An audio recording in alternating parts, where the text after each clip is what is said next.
Today on Up for Review, we're going to look at the Vixia R700.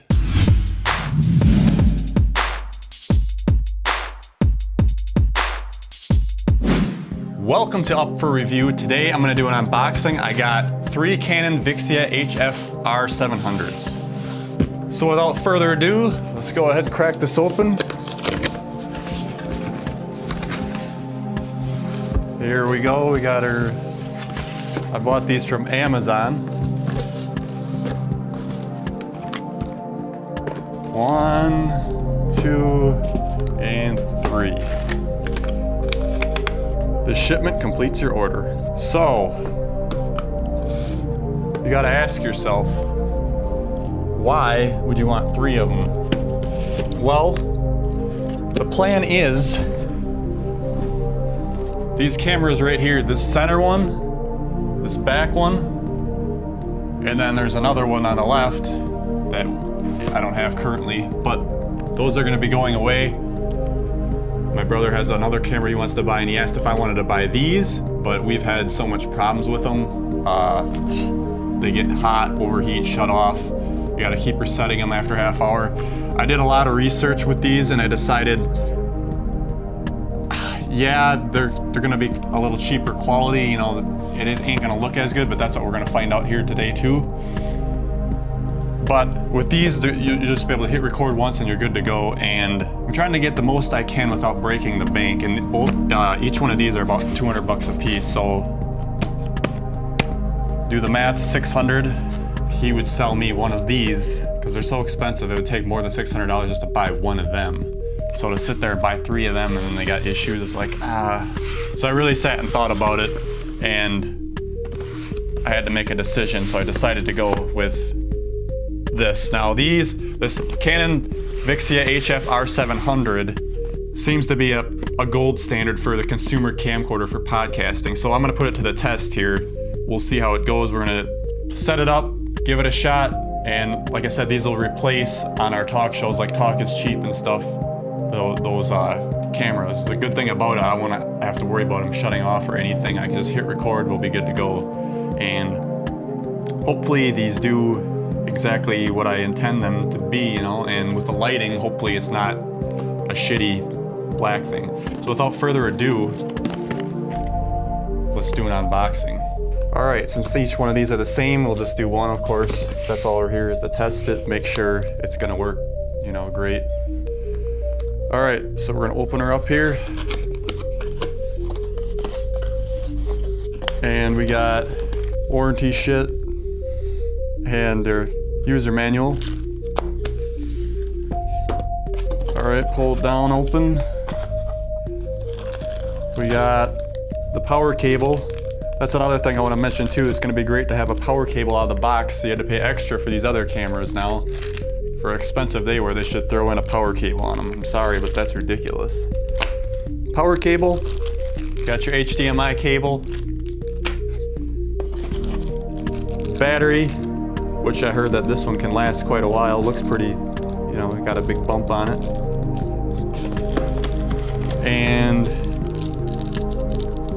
your USB cable to unload media. And here we go. This is the main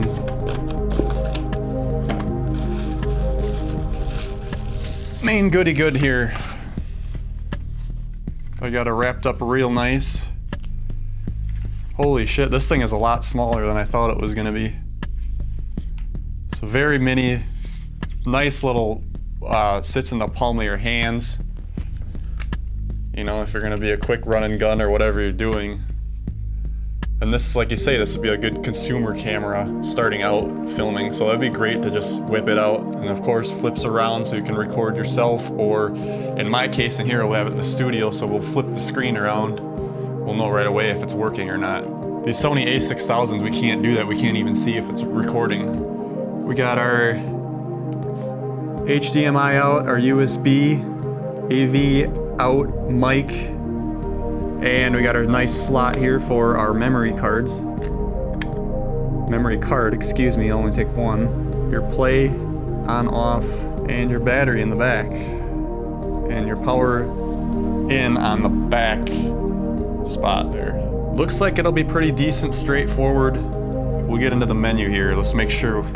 Let's see if we got any power off the bat. If not, I'll have to plug it in. And it says immediately charges the battery pack, and it shut off. So,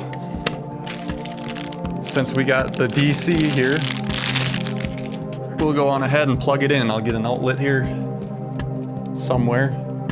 All right, we got her plugged in here out front. Indicator light, so we know it's charging. And I'm gonna turn it on now. We'll try this again.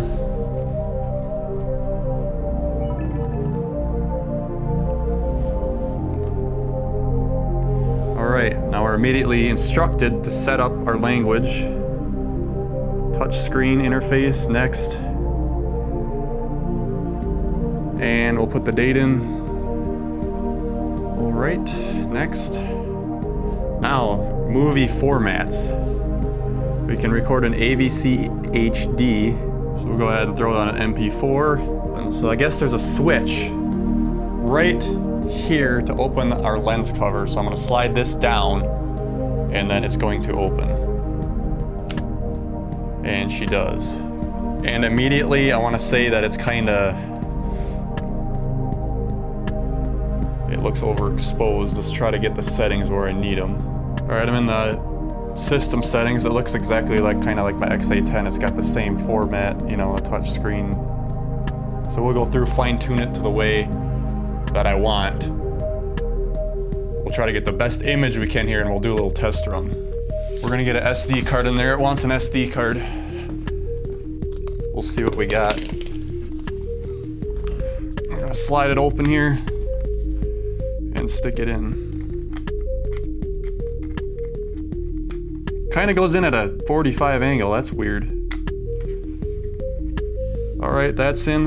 Now this is important because I noticed right away when I launched it, it was set on 17 megabytes per second.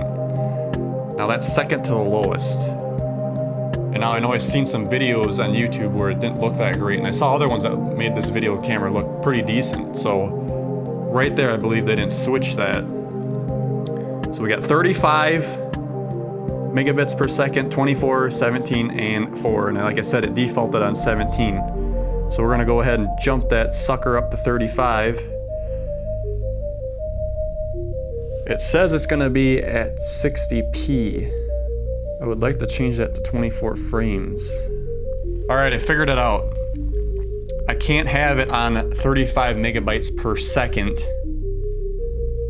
and do 24. That one's only allowed at 60p, and it tells you right there in the information. But when I go down to 24 megabytes per second, and then go to the info, now that's where we can switch the frame rate to 24p. So we'll try that, and then I'll do a test of the 60 also. We're probably gonna want portrait mode most likely for the studio settings, because that's how it is. It focuses on you, the person, and then blurs the background. So we'll get this set up as if it's gonna be standard. I got a tripod right here. As you can see, I'm recording right now. So let's go ahead and bring it on over without killing myself. Let's see what that looks like. This is the first 24 frames. Not expecting anything too crazy. It's a consumer camcorder. Okay, right here, this is the Sony A6000. What we've been using on all our shows. Looks pretty damn good.